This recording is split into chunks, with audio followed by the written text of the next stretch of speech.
The opening level of a game is arguably the most important. It should establish the tone of your game, the story, the controls, gameplay. You want the player to understand the game they're playing, and it can be pretty hard to design a level to do so many things. To be informative, interesting, and fun for someone who doesn't even know what they're doing yet. You may not be conscious of it when you play a game, but a really good opening level introduces you to a bunch of mechanics in a really smooth way. Take Super Mario World. Let's look at everything you learn in just the first few minutes. Jumping, dodging large projectiles, hitting blocks, mushroom power-ups, jumping on and over enemies, collecting Yoshi coins, gaining extra power-ups, breakable blocks, secret tunnels, checkpoints, slide attacks, ducking under enemies, throwing turtle shells to hit blocks, boosting a jump from an enemy, the fire flower ability, and dealing with a more dangerous enemy type at the end. That's a lot of stuff in a period of 2 to 5 minutes. So I've gotten a lot of requests to play the Dishonored series since I'm a fan of Prey and it's made by the same studio. I'm probably not going to do a video on it, but I wanted to talk about the opening level because it's perfection. It's a masterclass in how to design your opening level. Regardless of how you feel about Dishonored, whether you love it, hate it, or you're like me and you enjoy it, but after about 6 or 7 hours you're kind of losing interest and you're ready to move on to Dishonored 2. This first level is immaculately crafted. The opening room shows off multiple mechanics immediately. We're supposed to follow this character crossing the walkway, but you're free to jump off the boat and climb up the other side. You're also able to swim around, showing that this will be a mechanic later. Right at the start of the game, we're being shown that we're free to do things in different ways. The objective marker leads us out of this room, but there's more to see here. Turnable cranks by pressing the F button. Holding the button causes the crank to turn. Tapping it causes small movements. We can prompt conversations with NPCs. Can I jump on this railing? Yes, I can, and I can walk on it. Can I die from fall damage? Yes, I can. Can I jump on this spiked fence? No, I can't. We meet little Emily and she wants to play hide and seek. We can accept or refuse. Accepting takes us through a quick stealth tutorial. We can follow her downstairs or jump down ahead of her. She tells us to find a hiding space, so we run over here and use C to enter stealth mode, which makes us less visible. We can tilt to the side to look around. The game tells us that peeking out like this doesn't make us more visible, which is great information to have. Stealth games should clearly communicate their rules to you so you can make better decisions and plan a good stealth route. They can do this through tutorials, notes, or demonstrative gameplay. Some games that have stealth don't tell you anything and you're left guessing how it all works. We have some dialogue scenes setting up the world the game takes place in, with voice actors giving solid and believable performances. There's a little drink next to this guy that we can pick up with F, but we don't know what it did or if it's been placed in some kind of inventory. When combat starts, mechanics are clearly presented. Left click for sword, right click for pistol, left control for guard. When you get arrested for the inciting incident, you're strapped to a chair and the painting in the background communicates how high up in ranks this guy is. He's not just some goon, he's a leader. Later in the prison cell, the door is locked and it clearly says which key is needed to open it. This communicates to the player that any locked door in the game is going to tell you which key you need, so that when you eventually find a key, you know which door to go to. Entering the first stealth section, we learn to do non-lethal takedowns, which can be performed while moving so you aren't locked in one place. We also have the option to carry the body and hide it somewhere. Lethal takedowns are also an option. When guards are knocked out or killed, you can loot their bodies for supplies.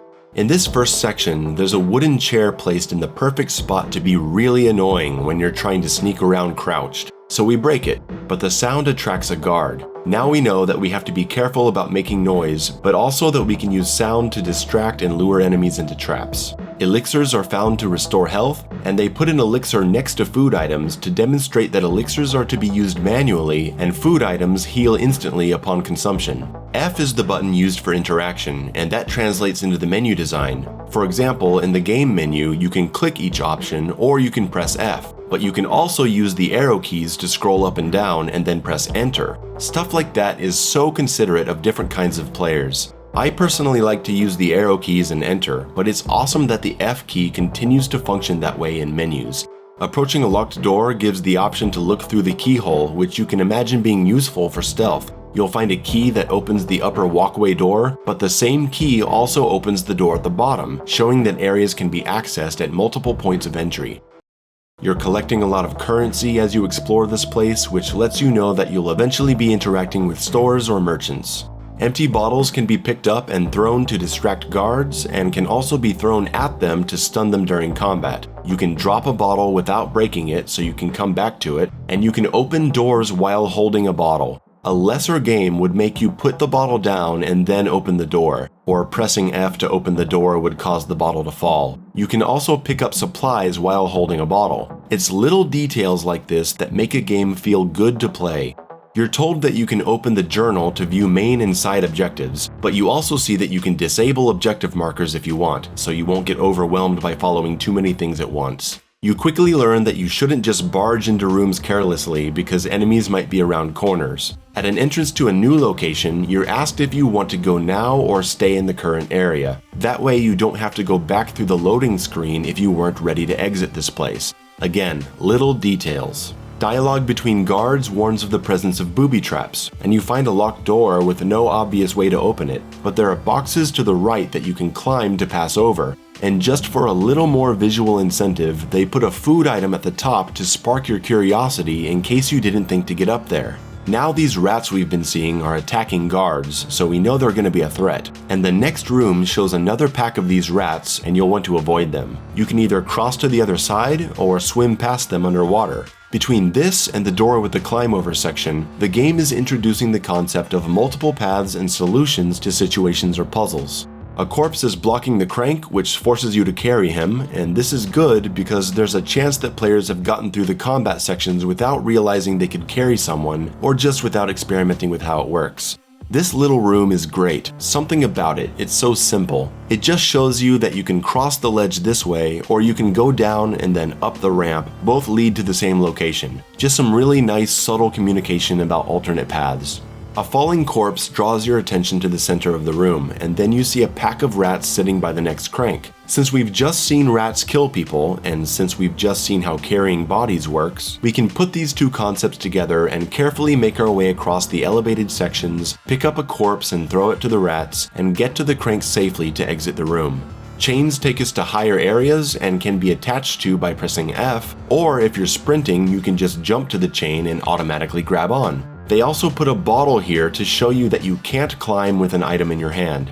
Down this tunnel we see our first trap, so we find our way around and up, walk down to the end where we find some supplies guarded by the trap, and then we can disable the projectile launcher and pass safely. In front of the stairs we see another tripwire. We could look around for the projectile launcher to disarm it, or we could toss this bottle to trigger the trap, and then we're clear. We pick up the crossbow and get to the weapon wheel. It's a very easy to use and responsive weapon wheel for picking what you need in the moment, but you can see at the bottom each weapon corresponds to a number key. You can highlight a weapon in the weapon wheel and press a number key to assign that weapon to that key, without having to go into the control options in the game menu. If I want the pistol to be key 2, I just highlight the pistol and press 2, and then put crossbow on 1. This is great, and I think every game should have in-game key binding like this. Whoever came up with this idea is a genius. You may also notice a bit of animation canceling, or I don't know what you'd really call it. See, there are 3 kinds of darts: normal, sleep, and incendiary.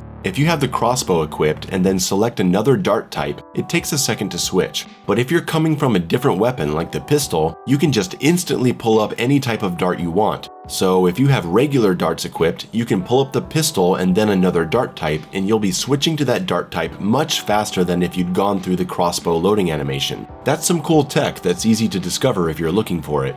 Next, we learn to slide under tripwires, and then safes are introduced with combination locks and notes that give clues as to their solutions. The first one is very easy, just telling us to look for whiskey, and there's a whiskey sign in the back, and moving the bottles reveals the combination, and we get a bunch of money when we open it. The game shows us how to do a stealth kill from above, and we enter another area with multiple solutions. We can take the open path on the right, which would be more dangerous and combat heavy. We can walk up the ramp to the high ground, throw a bottle to draw the guard's attention, and sneak across the water pipes, or swim under the whole section to avoid detection at the risk of missing items. Then we run out to exit the level, and we end with one more lesson: you can't kill this dude.